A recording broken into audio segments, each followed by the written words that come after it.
Hai anak didik kami sekalian, mari kita mulai pembelajaran kita pada hari ini dengan muatan IPS. Pembelajaran tema 9 subtema 1. Ikuti dengan baik dan sungguh-sungguh. Menjelaskan garis lintang dan garis bujur suatu daerah. Letak suatu wilayah ditentukan dengan menggunakan letak astronomisnya. Letak astronomis adalah letak suatu wilayah berdasarkan garis bujur dan garis lintang pada peta.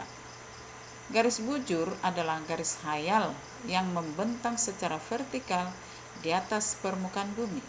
Garis bujur berfungsi untuk menentukan pembagian waktu di seluruh permukaan bumi. Setiap jarak 15 derajat ke arah bujur timur atau barat akan menunjukkan selisih waktu sebanyak 1 jam atau 60 menit.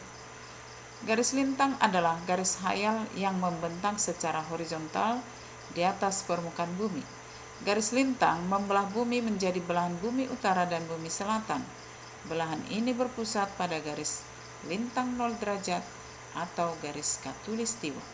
Garis lintang berfungsi untuk menentukan perbedaan zona iklim di bumi seperti tropis, subtropis, sedang, dan kutub atau dingin. Ayo perhatikan gambar garis lintang dan garis bujur berikut ini. Perhatikan garis lintang utara atau LU. Di bawahnya ini atau bagian tengah dari permukaan bumi, garis lintang 0 derajat. Kemudian garis lintang selatan atau LS. Garis lintang ini bersamaan dengan garis bujur. Garis bujur barat atau BB, garis 0 derajat. Nah, ini pada pertengahan. Nah, kemudian garis bujur timur di sebelah timurnya. Nah, ini gambar, perhatikan dengan sungguh-sungguh yang mana lintang, yang mana bujur. Letak astronomis Indonesia pada garis 6 derajat lintang utara sampai 11 derajat lintang selatan dan 95 derajat bujur timur sampai 141 derajat bujur timur. Nah, mengapa hanya bujur timur? Karena Indonesia wilayahnya tidak ada terletak pada bujur barat. Indonesia merupakan salah satu negara yang dilalui oleh garis khatulistiwa. Garis khatulistiwa disebut juga itu ekuator, adalah garis khayal yang membagi bumi menjadi dua belahan, yaitu bumi utara dan selatan. Wilayah yang dilalui garis khatulistiwa beriklim tropis dan memiliki dua musim, yaitu kemarau dan hujan.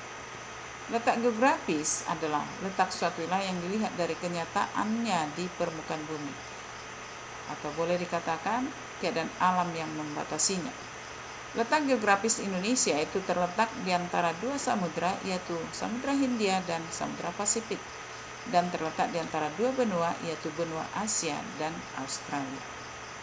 Berikut adalah gambar letak astronomis dan geografis Indonesia. Nah, perhatikan dengan baik, yaitu pada posisi 95 derajat bujur timur sampai ke 141 derajat bujur timur. Nah, kemudian di sini dia posisinya 6 derajat lintang utara. Ini dia posisi letak garis khatulistiwa tadi. Nah, kemudian sampai 11 derajat lintang selatan. Nah, inilah wilayah Indonesia atau letaknya secara geografis dan astronomis. Kenampakan alam Indonesia. Kenampakan alam adalah segala hasil peristiwa alam yang tampak di permukaan bumi. Kenampakan alam dibagi menjadi dua, yaitu wilayah daratan dan wilayah perairan. Ini boleh kami ingat pembelajaran yang sudah beberapa kali sebelum semester 2. Kenampakan alam wilayah perairan, yaitu 1. Laut.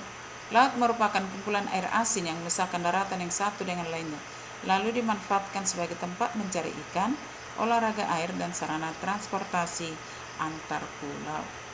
2. Sungai. Sungai adalah aliran air yang panjang dan besar yang berada di daratan.